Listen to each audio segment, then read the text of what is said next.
Okay, children, settle down. It's story time, children.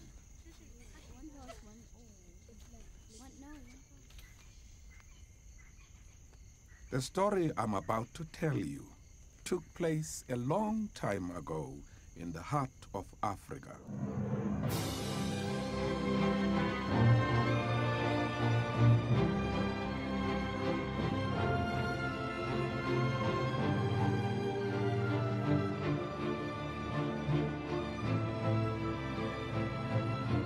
It all began just south of the Great Limpopo River, in a valley nestled in the foothills of the Libombo Mountains.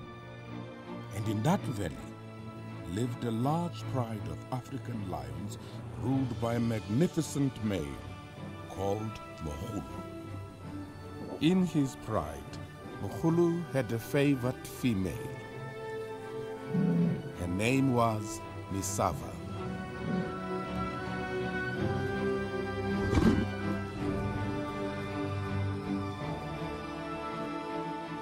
That night, in a village on the edge of the valley, a Sangoma, who was a healer and a keeper of stories, was telling his people about the legend of the white lion. Generations ago, a white lion had roamed the valley and there was peace and prosperity for all. But one day, the lion disappeared. No one really knew why, but it was believed that when the great chief Muhulri died, the lion followed him as if to live with the ancestors. Life became a lot harder for the people of the valley. Food was scarce, and many were going hungry. Jisani, the Sangoma's son, would sit for hours listening to these stories, and as he stared into the fire, he wished for the return of the white lion and a better life for all his people.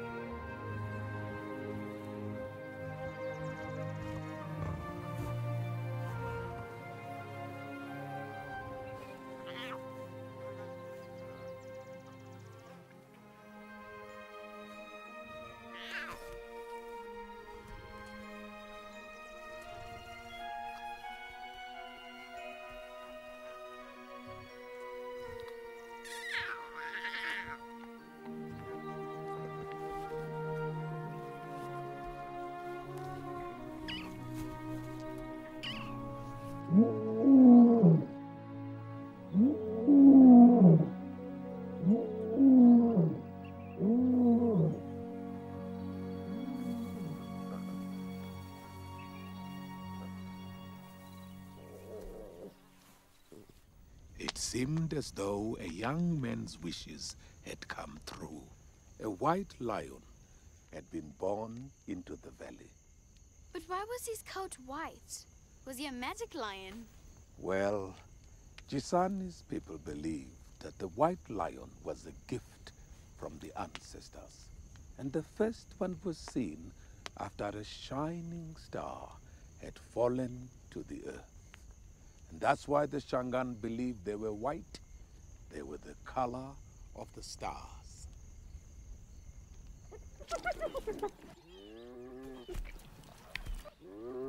For newborn calves, the world was a dangerous place.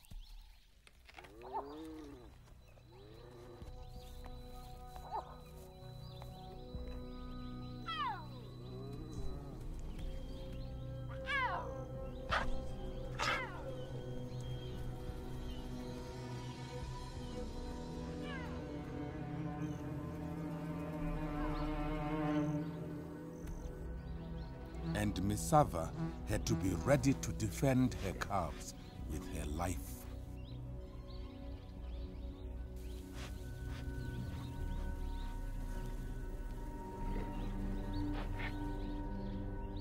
A hyena would not hesitate to kill and eat a vulnerable young lion calf.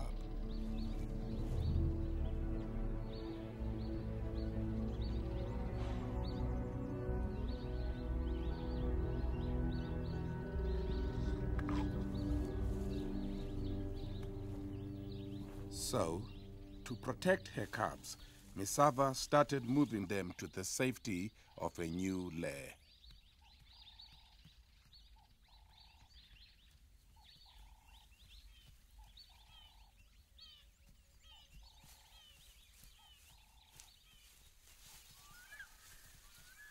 She began with the smallest of the two, who would be known as Letsatsi. His brother Buti followed close behind.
As the weeks passed, the cubs were developing well. Letsatsi was proving to be a real adventurer. The wonders of the outside world were hard for him to resist.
It had been a while since Misava had last fed. She was hungry, and to replenish the milk needed to feed her calves, she would have to risk leaving them alone and head out into the bush to hunt.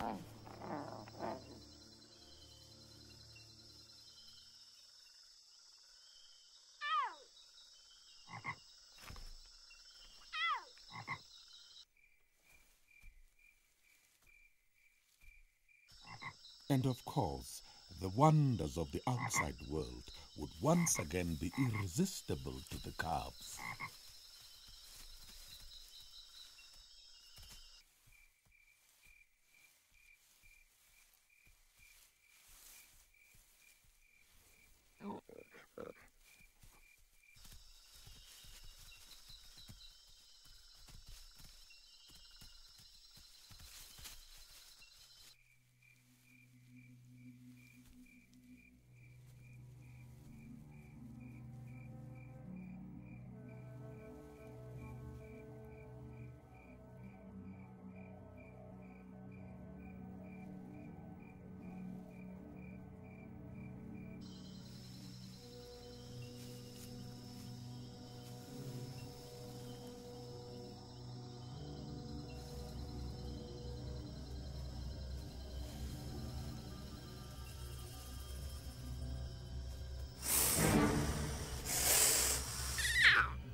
Misava, returning from her hunt, made a terrible discovery. Buti was dead.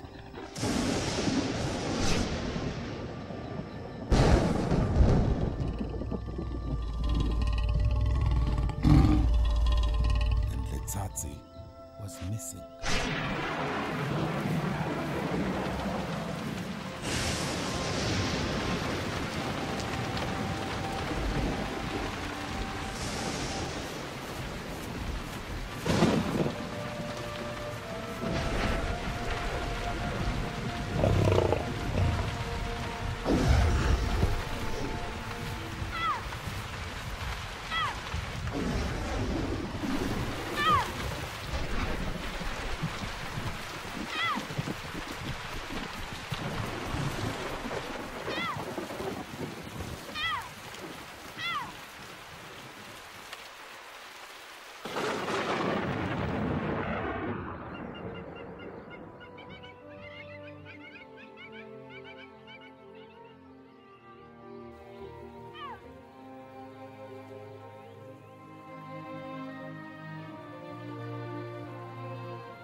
Misava searched and searched, but could find no trace of Letsatsi.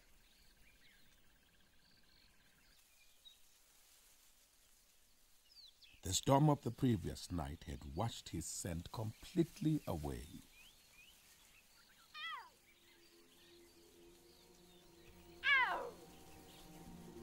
And Letsatsi, without his mother to protect him, would be lucky to survive the day alone.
Driven by a sense that Letsatsi was still alive, she kept searching.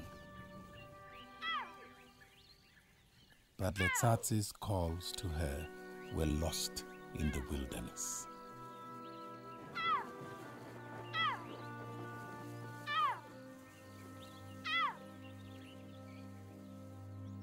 Meanwhile, Gisani had been summoned by his father. A woman in the village was very ill, and he needed Gisani to search that night for a special healing plant found only deep in the valley. And to help protect his son, he decided it was time to pass down a most treasured possession. It had once belonged to the great Chief Muhulri himself.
Vollbein gewissen!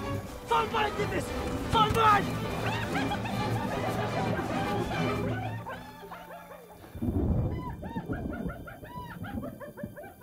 Gisani couldn't believe his eyes. Right in front of him was the creature his father had spoken so often about. What was Gisani to do? He should build a fire. Lions are not that fond of fires. A fire would scare him. He should take it back to the village. You have to understand, for that young man who had grown up with his father's stories about the white lion, this was a sacred creature, and he didn't dare touch it. Then what did he do? Rather than interfere, he would stay close to the cub.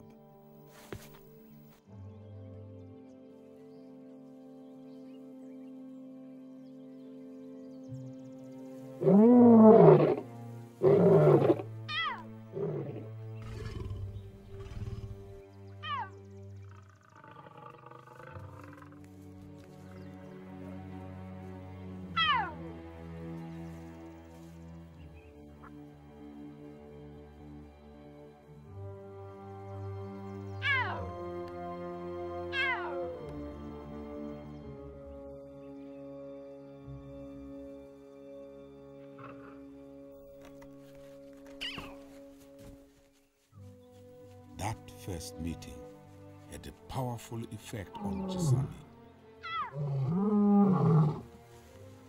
He knew there and then that his destiny was to watch over and protect this sacred creature.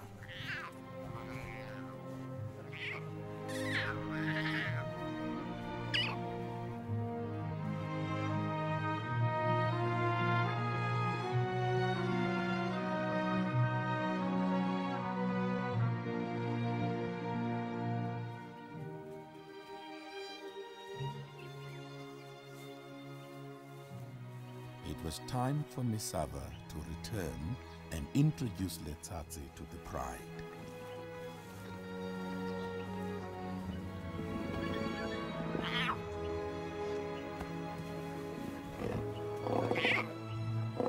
His white coat would be honored and revered in Gisani's village, but here, in the lion's world, it would just make him a curiosity to the older members of the pride. And right from the start, it would be a struggle for Letsatsi to find acceptance.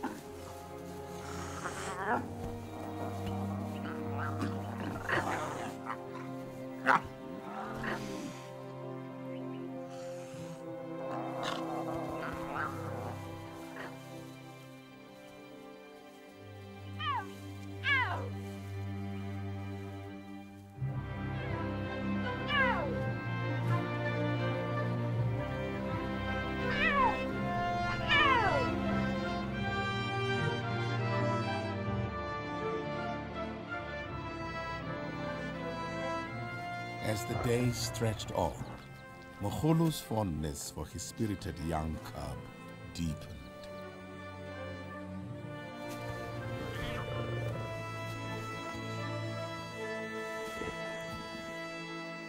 And finally, Letsatsi, white lion of the Libombo Valley, found his place in the pride. Right by his father's side.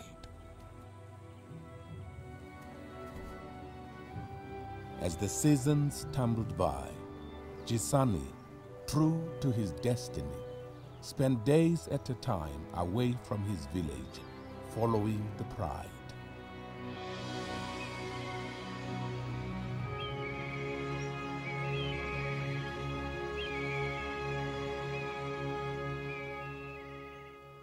Letsatsi matured into an impressive young male.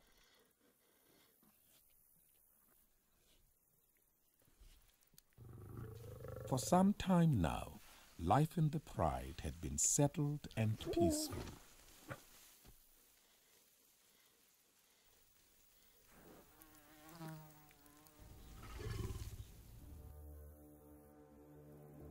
But on the horizon, dark clouds were gathering, and the storm that was about to hit the Pride came in the form of two extremely fit and strong lions. They were known as the Mahahlwa. What does Mahahlwa mean? No, Mahahlwa. It means they were the evil twins. They had been biding their time, waiting, just waiting for the day they sensed Mokhulu had reached the end of his reign. And that day had come.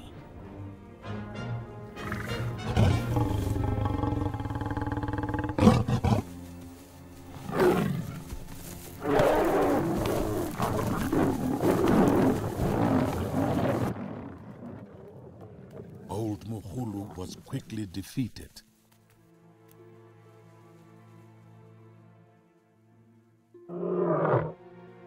He would be forced to wander the land alone. How could he just leave his family? Was he a coward? No, Mokhulu was no coward. Might have tried to take on a single challenger, but he was no match for the combined forces of the mighty Mahahlwa.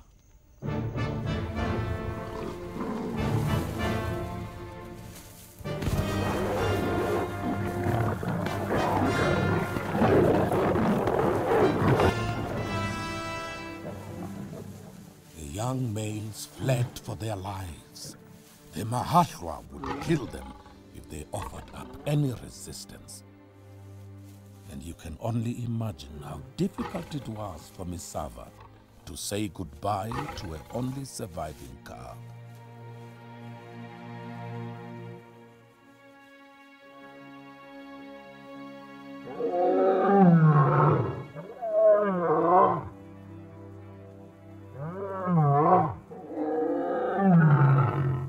Now, Letsatsi's only option was to join his older cousins. By joining the group, he would have a better chance of survival.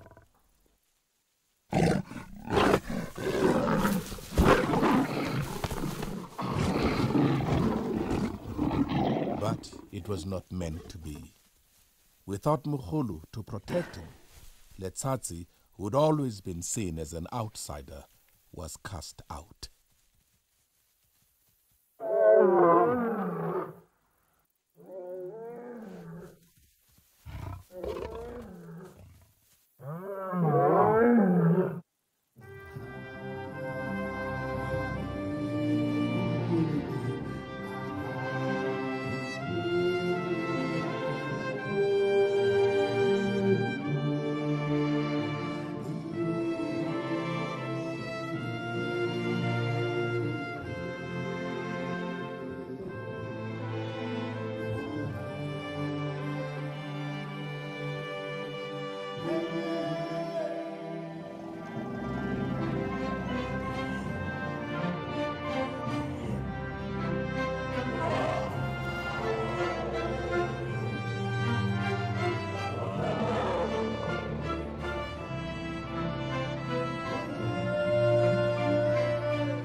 Jisani had learned of the Mahahlwa takeover and knew that the well-being of his people depended on him watching over this lion, now more than ever.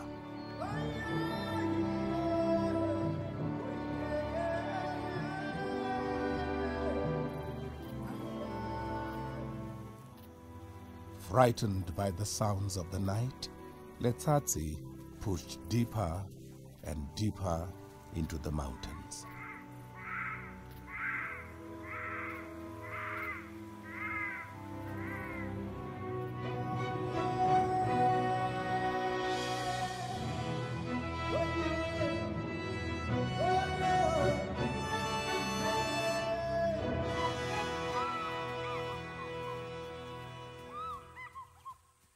Letsatsi had gone without food for many days. But one thing he couldn't go without was water, and there, below him, was the answer to his burning thirst.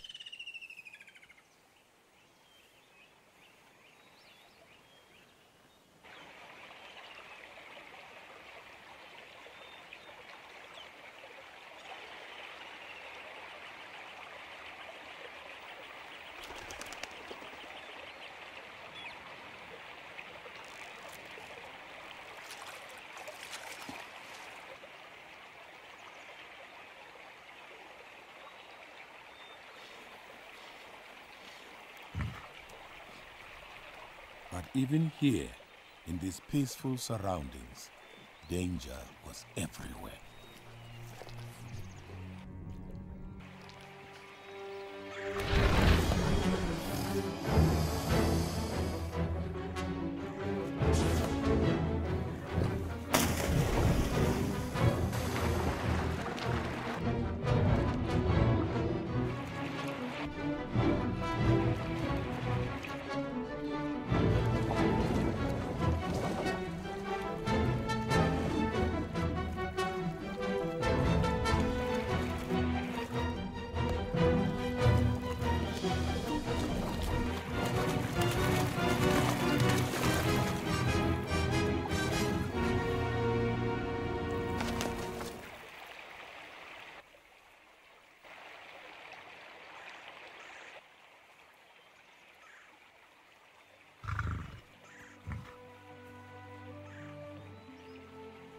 Lucky to be alive, Letsatsi had crossed the border of his old pride's territory.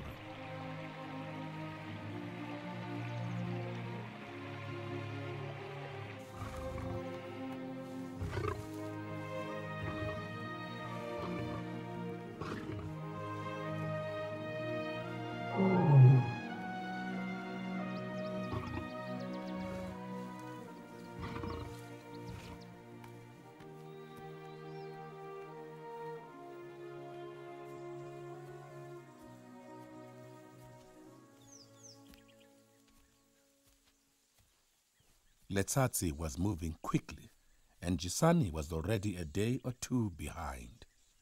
He could not afford to lose track of him now.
Letsatsi was now in unknown territory.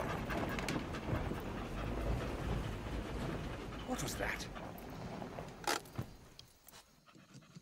I'm going to take a look. You stay now.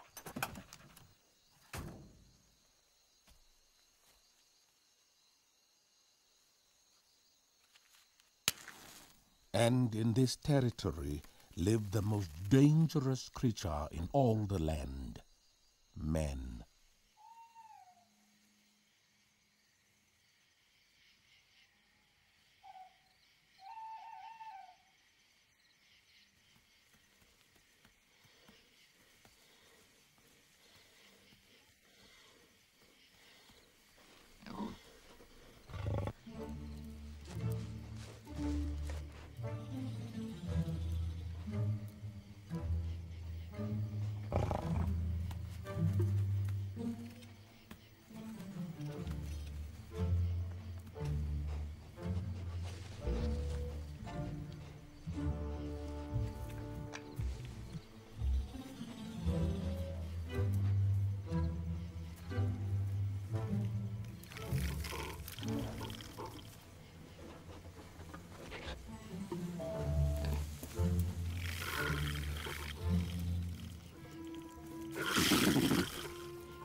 Gisani, now not far behind, was getting to know Letsatsi's tracks by heart. He was also getting better at reading other animal tracks. Had Letsatsi fallen prey to a vicious crocodile? Was he even still alive? The only way to answer these questions was to cross the river.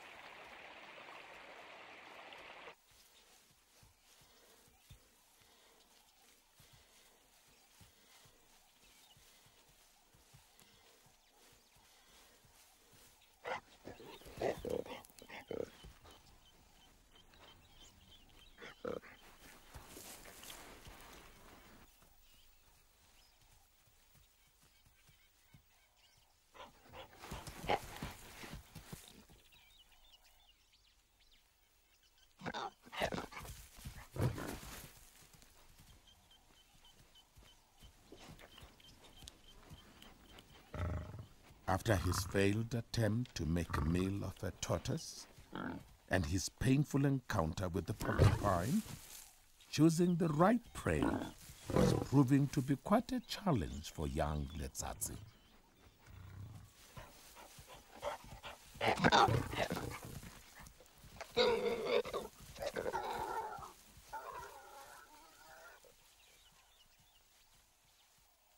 Now, vast as the African bush seemed,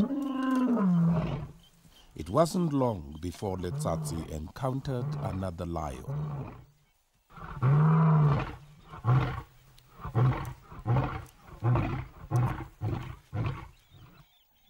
With a roar that sounded like thunder, this lion was known as Kudzinza.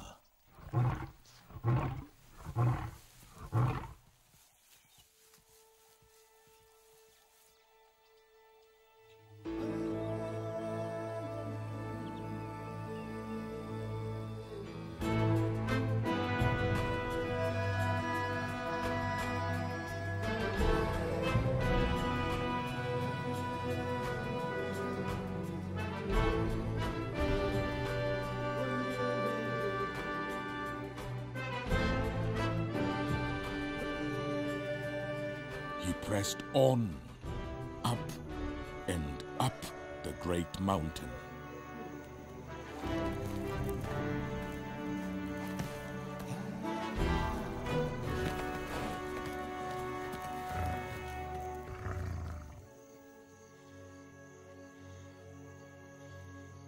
And as the day's events caught up with Letsatsi, he was finally overcome by exhaustion.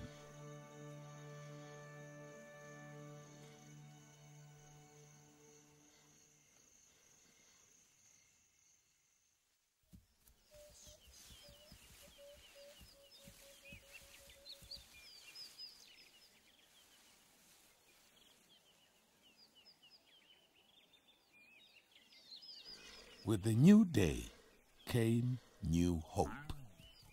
Below him was an unexplored valley, teeming with life.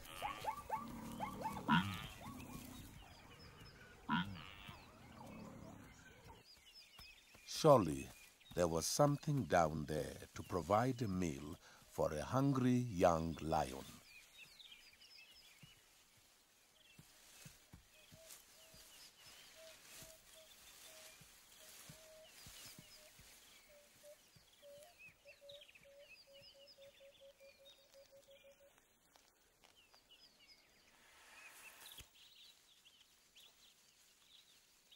At last, Letsatsi's tracks led Gisani to a clue that he was still alive. But he also quickly realized that Letsatsi was moving into an area where game was hunted by men.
After avoiding Kudzinza, you would think that Letsatsi was crazy, following another lion.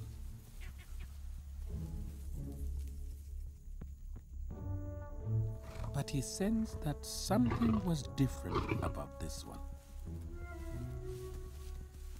He was about 6 months older, and Letsatsi's instinct told him that this lion just might be an ally and a friend.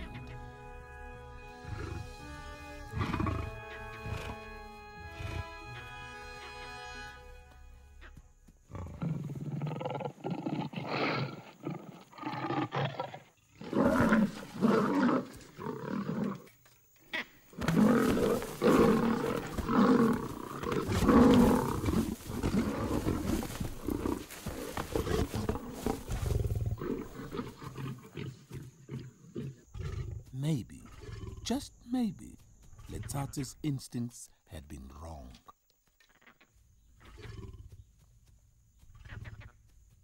Perhaps now his color had something to do with his rejection, but by now that was the least of Letsatsi's worries.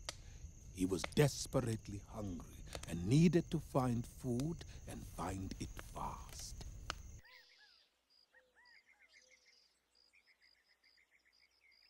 The following morning, Letsatsi was in serious trouble. He had no choice but to try and join forces with this experienced hunter again.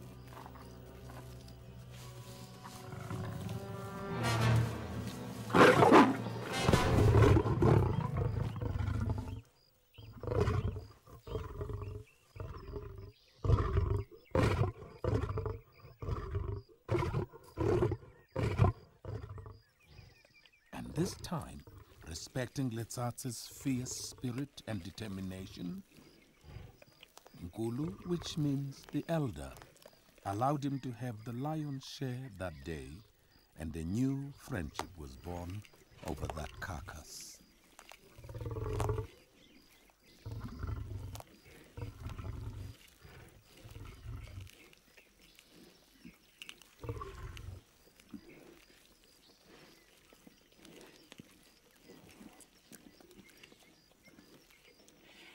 The bare bones before Gisani was good news. Judging by the tracks around it, Letsatsi had joined forces with another lion. Richards was a local hunter and was curious to know what Gisani was doing out here so far from his village. A lion kill. Gisani explained that a single lion had brought down an impala, but two had fed on it.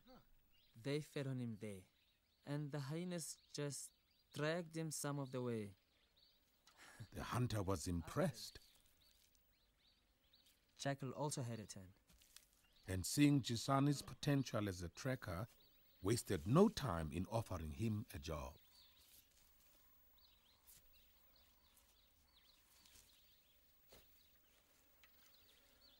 I can offer 3 square meals a day.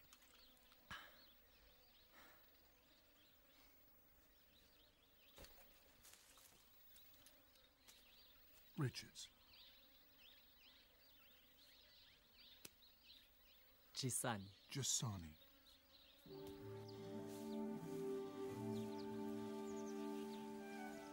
Letsatsi and Ngulu's friendship was growing stronger by the day.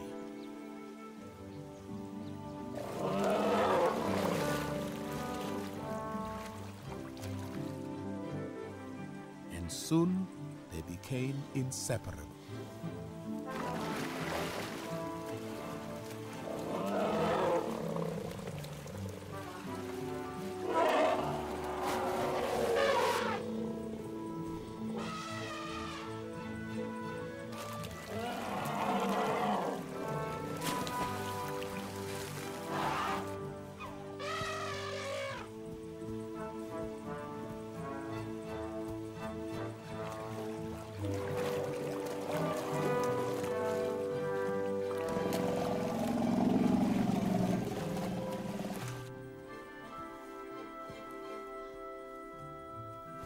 Days passed peacefully as they lazed in the shade and did what lions do best during the hottest part of the day: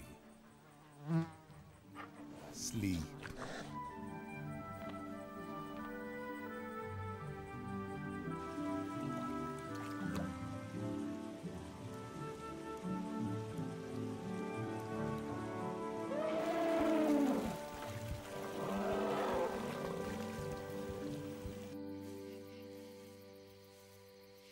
And as the night fell, the hunt would begin.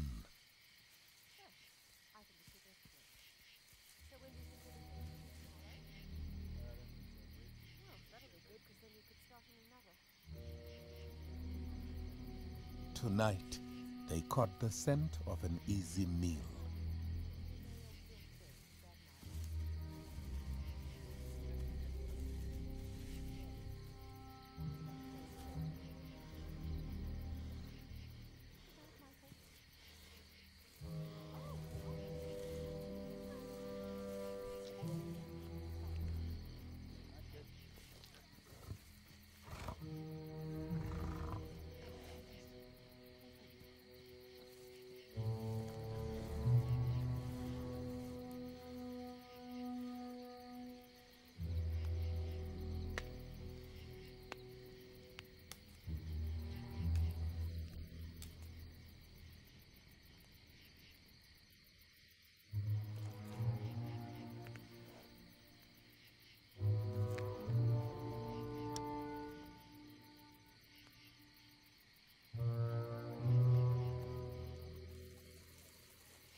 A few nights later, the two friends were witnessing one of Mother Nature's spectacular fireworks displays.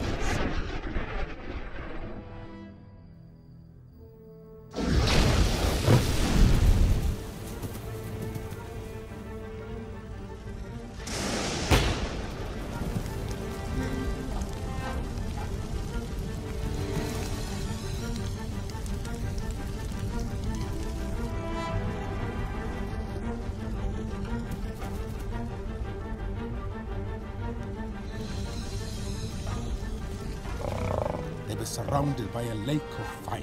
They were trapped.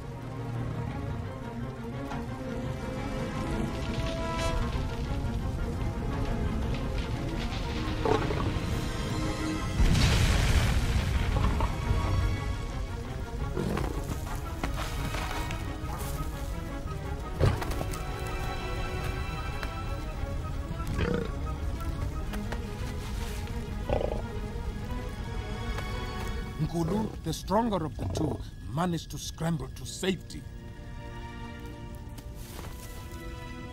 But Letsatsi just couldn't make it.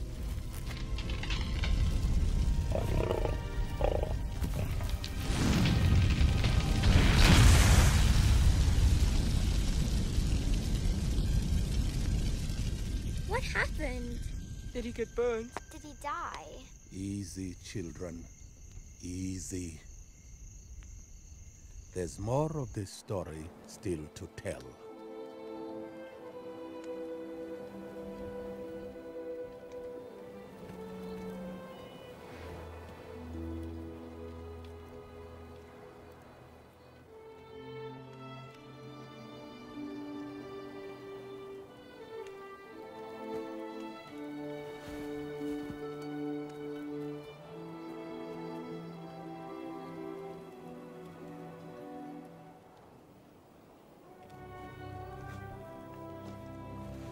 Letsatsi did keep trying, and finally, with his last ounce of strength, managed to clamber up and join his friend.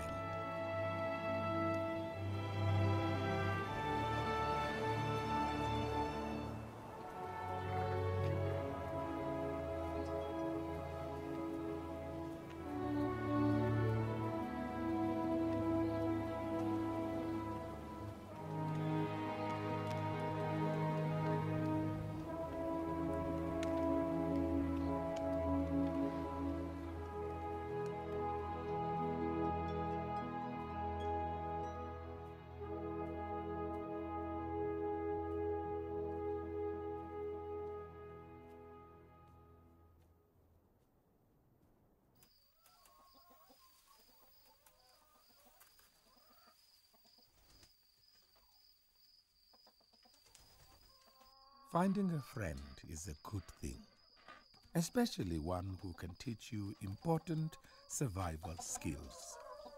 But sometimes, friends can lead you down dangerous pathways and teach you bad habits.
Oh, no.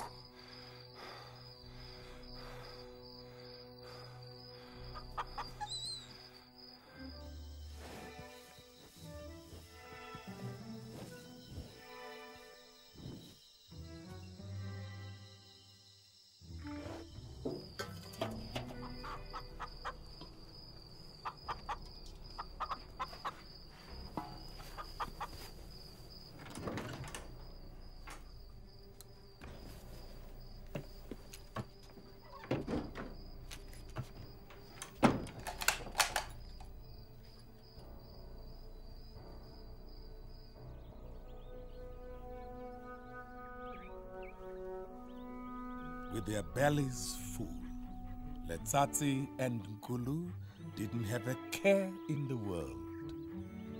Life was good.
The farmer had agreed to sell Nkulu to Richards, the hunter, who would probably just have him stuffed. Seems I've outdone you this time.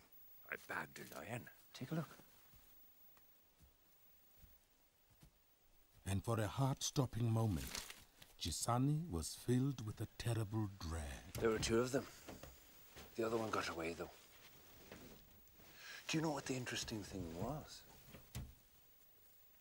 The other one was white. White? You sure? Oh, yeah.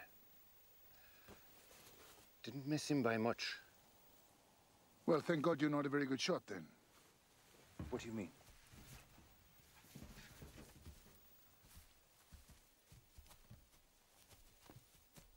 Richards told the farmer that he knew of more than a dozen foreign hunters who would pay handsomely for such a trophy. Keep an eye on the white. there's more where that came from. Right. Load him up, then.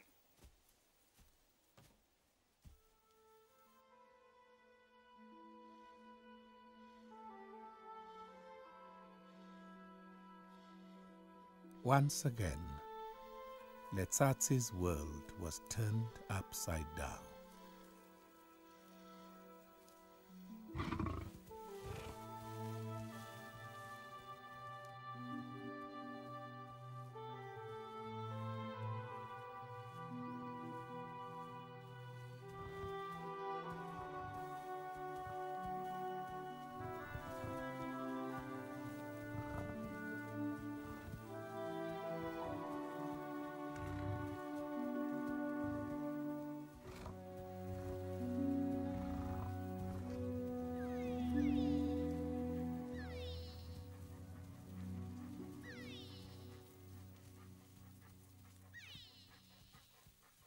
So for the first time, it looked like Letsatse would give in.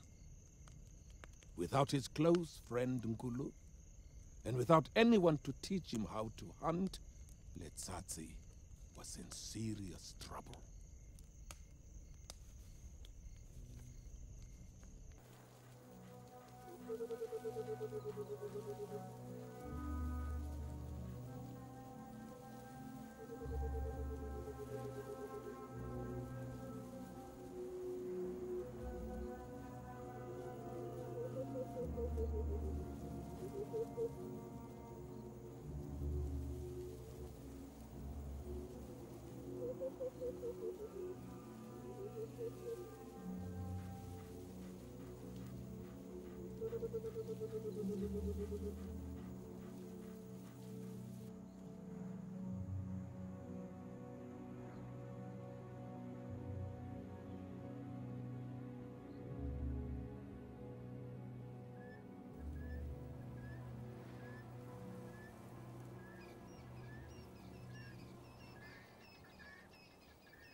But if there is one thing we've learned up to now, Letsatse would never give in.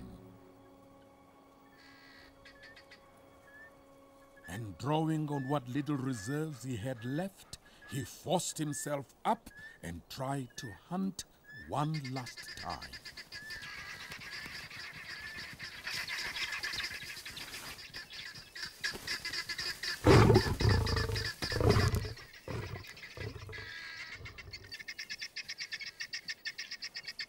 What a sweet victory for Letsatse that guinea fowl was. And although it was not much to eat and rather bony, it was his first successful hunt, and he enjoyed every mouthful.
Letsatse had become a force to be reckoned with.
Even a dangerous hyena was no match for his growing strength and confidence.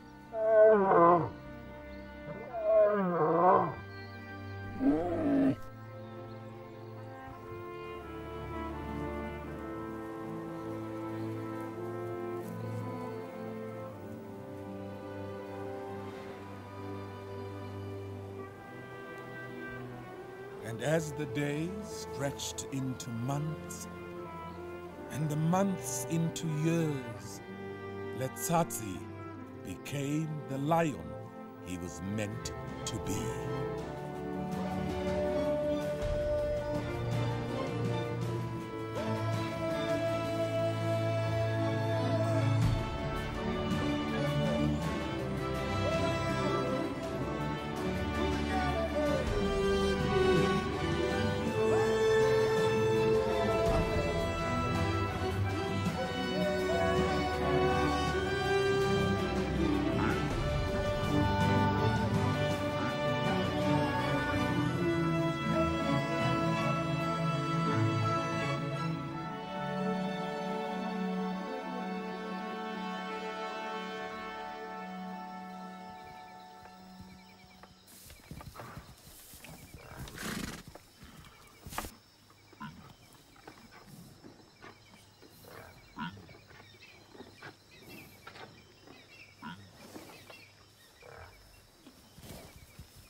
News of Letsatsi's strength and beauty began to spread beyond the valley, and the hunter, true to his word, put out the invitation to his wealthiest client to come and hunt one of the rarest, most magnificent animals in the whole of Africa.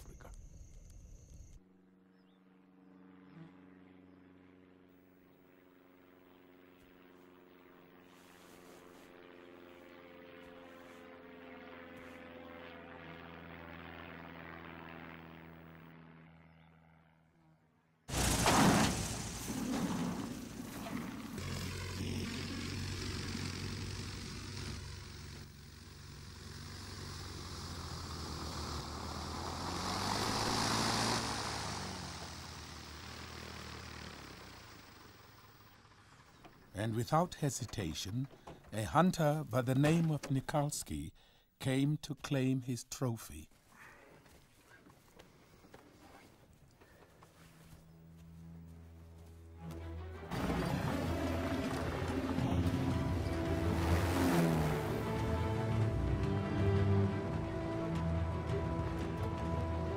The hunt was on.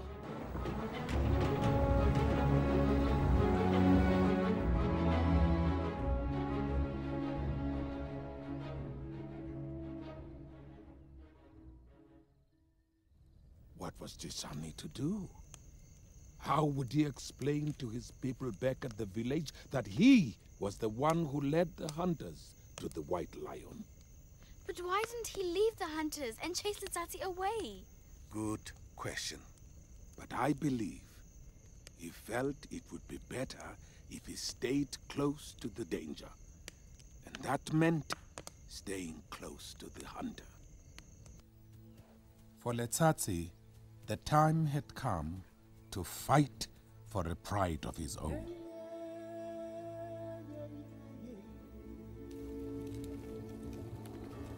He began the long journey back to the territory of the lion that roared like thunder, Kudzinza.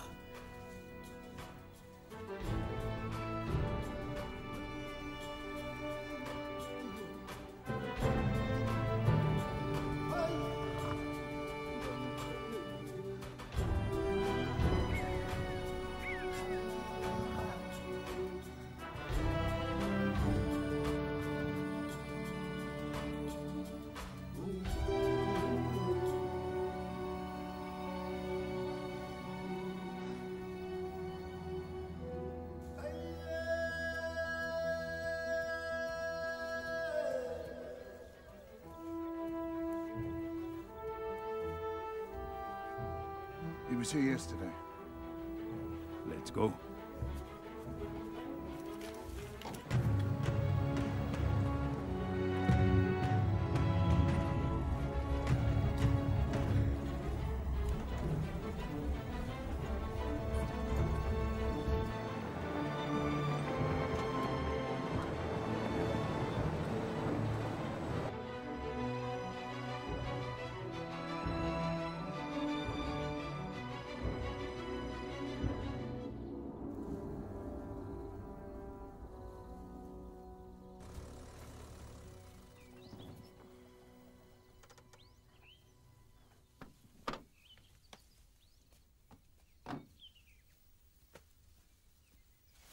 Where is he? He's doubled back. Right, we'll cut across the river. We'll catch him there. He's too far ahead. We'll have to camp again. What's going on with you? Because it seems to me like we've been chasing our tails for 2 days now. Boss, there's something I must tell you. The white lion. Have you lost him? We're right on him.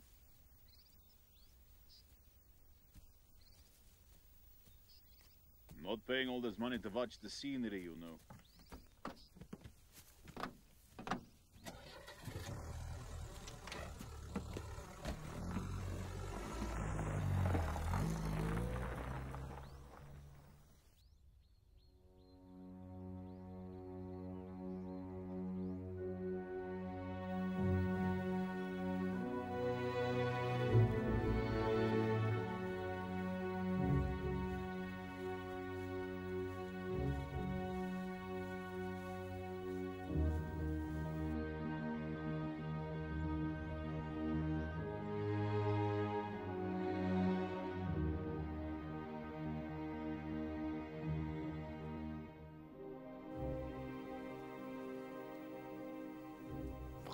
Crying in a bucket.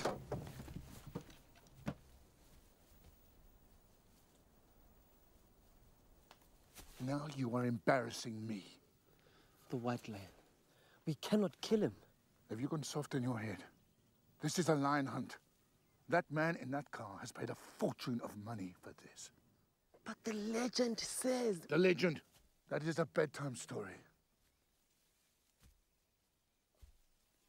It's still just a lion, Jasoni. What is it this time? Where is he? He's headed that way over the neck. Pull yourself together, man.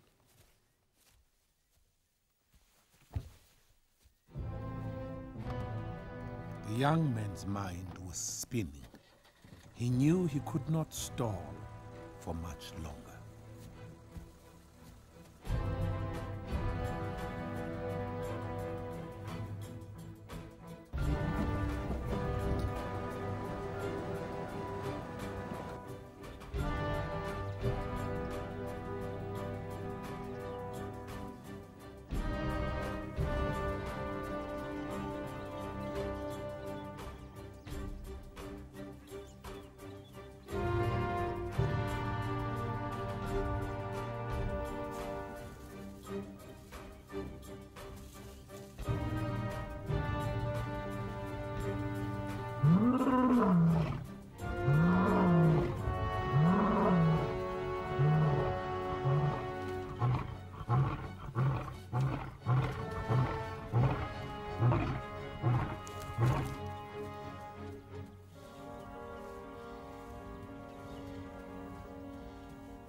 He seems to be giving your man a bit of a runaround. My guess is he's nomadic. He's covering new ground. Looking for a pride to challenge for.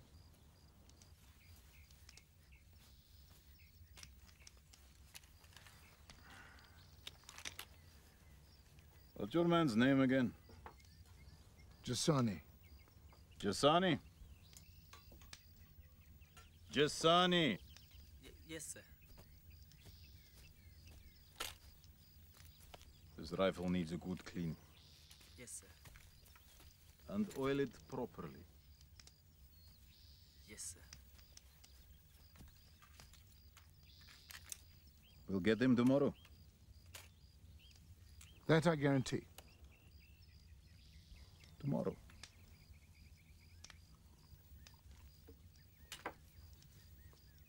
Tomorrow I kill a white lion.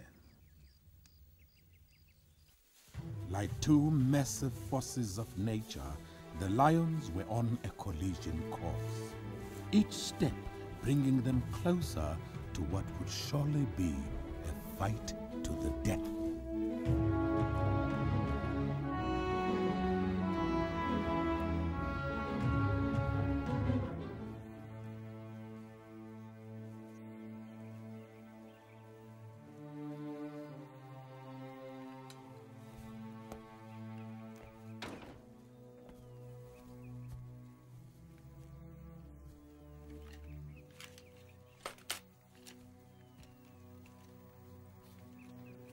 Let's walk.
There are two of them. We must wait. I'm not waiting.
Hold your fire, Nikolsky. I can easily get him from here. I said, hold your fire! Got him. Nikolsky, there's another lion out there!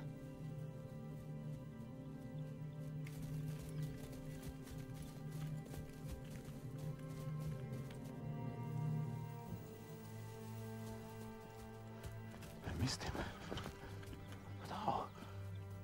This hunt is over. The sights! My rifle has been sabotaged. This is an outrage! He cleaned my rifle last night. He must have tampered with my sights. It's impossible.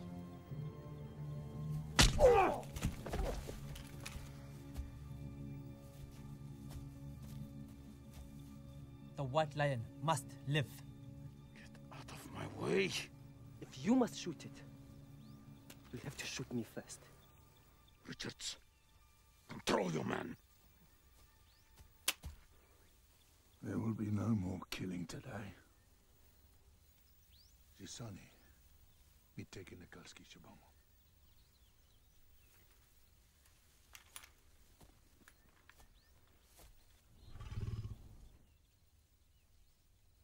Richards. It's over.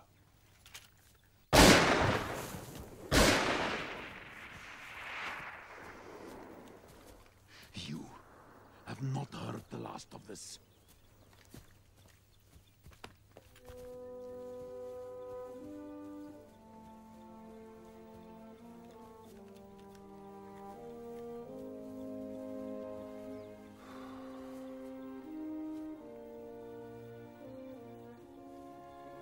Let's go home.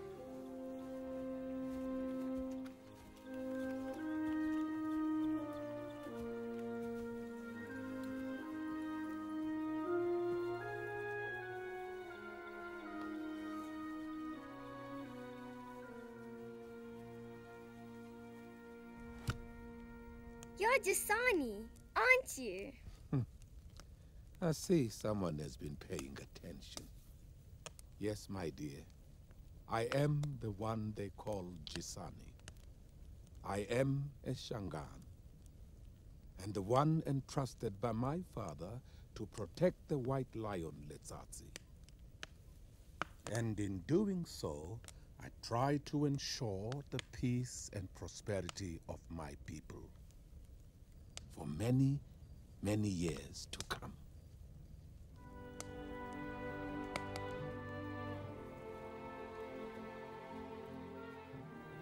I also helped establish this, a wildlife sanctuary.